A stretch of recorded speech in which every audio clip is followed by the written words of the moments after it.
Hello hi ನಮಸ್ತೆ, welcome to Shekhar Davanagere YouTube ಚಾನಲ್ಗೆ. ಏನಪ್ಪಾ ಅಂತಂದ್ರೆ ಚಾಂಪಿಯನ್ಸ್ ಟ್ರೋಫಿ ಲೀಗ್ಗೆ ಇನ್ನೇನು ಕೆಲವೇ ದಿನಗಳ ಬಾಕಿ ಇದೆ. ಅದೇ ರೀತಿಯಾಗಿ ಚಾಂಪಿಯನ್ಸ್ ಟ್ರೋಫಿಗೆ ಇಂಡಿಯಾ ಮತ್ತು ಪಾಕಿಸ್ತಾನ ಮ್ಯಾಚ್ ನಡೀತಕ್ಕಂತಹ ಟಿಕೆಟ್ಗಳನ್ನು ನಿನ್ನೆ ಸೋಮವಾರ ಸಹ ಆನ್ಲೈನ್ನಲ್ಲಿ ಬಿಡುಗಡೆ ಮಾಡಿದರು.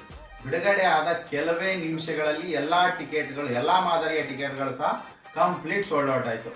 1,80,000 ಮುಖಬೆಲೆ ಇರತಕ್ಕಂತಹ ಟಿಕೆಟ್ಗಳು ಸಹ ಕೆಲವೇ ನಿಮಿಷಗಳಲ್ಲಿ ಅದು ಸಹ ಸೋಲ್ಡ್ ಔಟ್ ಆಗ್ಬಿಡ್ತು.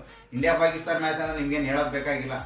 ಪ್ರತಿ ಸಾರಿ ಸಹ ಯಾವಾಗ ಇಂಡಿಯಾ ಪಾಕಿಸ್ತಾನ ಮ್ಯಾಚ್ ಆಡ್ತಾ ಹೋಗುತ್ತೋ ಆ ಎಲ್ಲಾ ಮ್ಯಾಚ್ಗಳು ಸಹ ಎಲ್ಲಾ ಟಿಕೆಟ್ಗಳು ಸೋಲ್ಡ್ ಔಟ್ ಆಗಿರುತ್ತೆ. ಅದೇ ರೀತಿಯಾಗಿ ಮುಖಬೆಲೆ ಅಂದ್ರೆ ಟಿಕೆಟ್ನ ದರ ಏನಿದೆಯೋ ಅದಕ್ಕಿಂತ ದುಪ್ಪಟ್ಟು, 1 ಪಟ್ಟು, 2 ಪಟ್ಟು, 3 ಪಟ್ಟು, 5 ಪಟ್ಟು ಹೆಚ್ಚು ಸಹ ಟಿಕೆಟ್ ದರಗಳು ಸೇಲ್ ಆಗಿ ಟಿಕೆಟ್ ಕೂಡ ಸೋಲ್ಡ್ ಔಟ್ ಆಗಿರೋ ಉದಾಹರಣೆಗಳು ಸರಿ ನಡೆದಿದೆ. ಅದೇ ರೀತಿಯಾಗಿ ಈ ಮ್ಯಾಚ್ ಅಂದ್ರೆ ಫೆಬ್ರವರಿ 23ನೇ ತಾರೀಕು ಇಂಡಿಯಾ ಮತ್ತು ಪಾಕಿಸ್ತಾನ ಮ್ಯಾಚ್ ನಡೆಯುತ್ತೆ. ಆ ಮ್ಯಾಚ್ಗಳು ಸಹ ಕಂಪ್ಲೀಟ್ ಎಲ್ಲಾ ಟಿಕೆಟ್ಗಳು ಸಹ ಸೋಲ್ಡ್ ಔಟ್ ಆಗಿದೆ.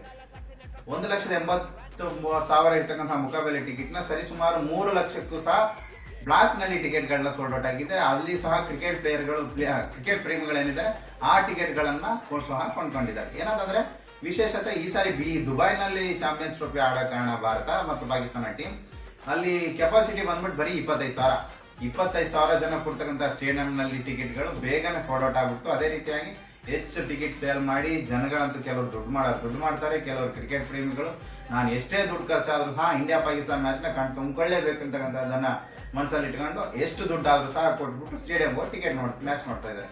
ಅದೇ ರೀತಿಯಾಗಿ ಈ ಸಾರಿ 24ನೇ ತಾರೀಕು ಇಂಡಿಯಾ ಮತ್ತು ಪಾಕಿಸ್ತಾನ ಮ್ಯಾಚ್ ಏನ್ ನಡೆಯುತ್ತೆ ಆ ಮ್ಯಾಚ್ ಹೈ ವೋಲ್ಟೇಜ್ ಮ್ಯಾಚ್ ಅಂತಾನೆ ಹೇಳ್ಬೋದು. ಈ ಸಾರಿ ನಡೀತಕ್ಕಂತಹ ಚಾಂಪಿಯನ್ಸ್ ಟ್ರೋಫಿಗಳು ಭಾರತದಲ್ಲಿ ನಡಿಬೇಕು, ಪಾಕಿಸ್ತಾನದಲ್ಲಿ ನಡಿಬೇಕು, ಎಲ್ಲಿ ನಡಿಬೇಕು ಅಂತಕ್ಕಂಥ ಚರ್ಚೆ ಆಗಿರ್ಬೋದು, ಪರ ವಿರೋಧಗಳು ಸುಮಾರು ಯುದ್ಧಗಳನ್ನೇ ಅರ್ಧ ನಡೆದೋಗಿ ಕೊನೆಗೆ ಚಾಂಪಿಯನ್ಸ್ ಟ್ರೋಫಿ ಸ್ಟಾರ್ಟ್ ಆಗ್ತಿದೆ. ಅದೇ ರೀತಿಯಾಗಿ ಇಂಡಿಯಾ ಪಾಕಿಸ್ತಾನ ಮ್ಯಾಚ್ ಕೂಡ ಇದೇ ಫೆಬ್ರವರಿ 24ರಲ್ಲಿ ಮ್ಯಾಚ್ ಆಗ್ತಾ ಇದೆ. ಇನ್ನೇನಪ್ಪಾ ಅಂತಂದ್ರೆ ಈ ಸಾರಿ ಚಾಂಪಿಯನ್ಸ್ ಲೀಗ್ ಭಾರತ ಯಾವಾಗ ಮ್ಯಾಚ್ ಆಡುತ್ತೋ ಎಲ್ಲಾ ಮ್ಯಾಚ್ಗಳು ಸಹ ದುಬೈನಲ್ಲಿ ಮ್ಯಾಚ್ ಆಡುತ್ತೆ. ಅದೇ ರೀತಿಯಾಗಿ 3 ಮ್ಯಾಚ್ ಈ ಸಾರಿ ಚಾಂಪಿಯನ್ ಲೀಗ್ ಅಲ್ಲಿ ಭಾರತ 3 ಮ್ಯಾಚ್ ಆಡುತ್ತೆ. 20ನೇ ತಾರೀಕು ಬಾಂಗ್ಲಾದೇಶ ಮೇಲೆ ಆಡಿದ್ರೆ 24ನೇ ತಾರೀಕು ಪಾಕಿಸ್ತಾನ ಮೇಲೆ ಆಡುತ್ತೆ. ಅದೇ ರೀತಿಯಾಗಿ 2ನೇ ತಾರೀಕು ನ್ಯೂಜಿಲೆಂಡ್ ಮೇಲೆ ಮ್ಯಾಚ್ ಆಡುತ್ತೆ ಮಾರ್ಚ್. ಹಾಗೆ ಏನಾದರೂ ಇಂಡಿಯಾ ಸೆಮಿಫೈನಲ್ ಫೈನಲ್ ಮ್ಯಾಚ್ ಆದ್ರೆ ಇನ್ನೂ ಪಂದ್ಯಗಳು ಯಾವ ಉಳಿತು 1-2 ಮ್ಯಾಚ್, ಆ ಮ್ಯಾಚ್ಗಳು ಸಹ ಈ ಸಾರಿ ದುಬೈನಲ್ಲೇ ಭಾರತ ಮ್ಯಾಚ್ ಆಡ್ತಾ ಹೋಗುತ್ತೆ. ವಿಶೇಷತೆ ಏನಪ್ಪಾ ಅಂತಂದ್ರೆ ಮ್ಯಾಚ್ಗಳು ಎಲ್ಲಾ ಟಿಕೆಟ್ಗಳು ಸೋಲ್ಡ್ ಔಟ್ ಆಗ್ತಿರೋದೆ ಭಾರತ ಮತ್ತು ಪಾಕಿಸ್ತಾನ ಮ್ಯಾಚ್ ಇಂದ ಅದು ನಿಮಿಷಗಳಲ್ಲಿ ಸೋಲ್ಡ್ ಔಟ್ ಆಗಿದ್ದು ಈಗ ಅತಿ ಹೆಚ್ಚು ಸುದ್ದಿ ಆಗುತ್ತೆ. ಅದೇ ರೀತಿಯಾಗಿ ಪಾಕಿಸ್ತಾನ ಮತ್ತು ಇಂಡಿಯಾ ಮ್ಯಾಚ್ ಸುಮಾರು ದಿನಗಳ ಬಳಿಕ ಮತ್ತೆ ಅಕ್ಕಣಿಗೆ ಇಳಿತಾ ಇದ್ದಾವೆ.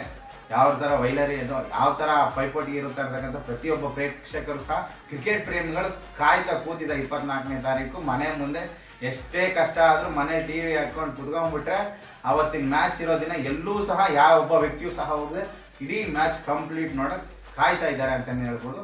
ಇನ್ನು ಅತಿ ಹೆಚ್ಚು ಅದಾದ್ಮೇಲೆ IPL ಬರುತ್ತೆ. ಇಂಡಿಯಾ ಸಹ ಚಾಂಪಿಯನ್ಸ್ ಟ್ರೋಫಿ ಮುಗಿಸ್ಕೊಂಡು ಇನ್ನೇನು IPL ಬರುತ್ತೆ. ಅದನ್ನೆಲ್ಲದನ್ನು ನೀವು ನೋಡ್ತೀರಾ.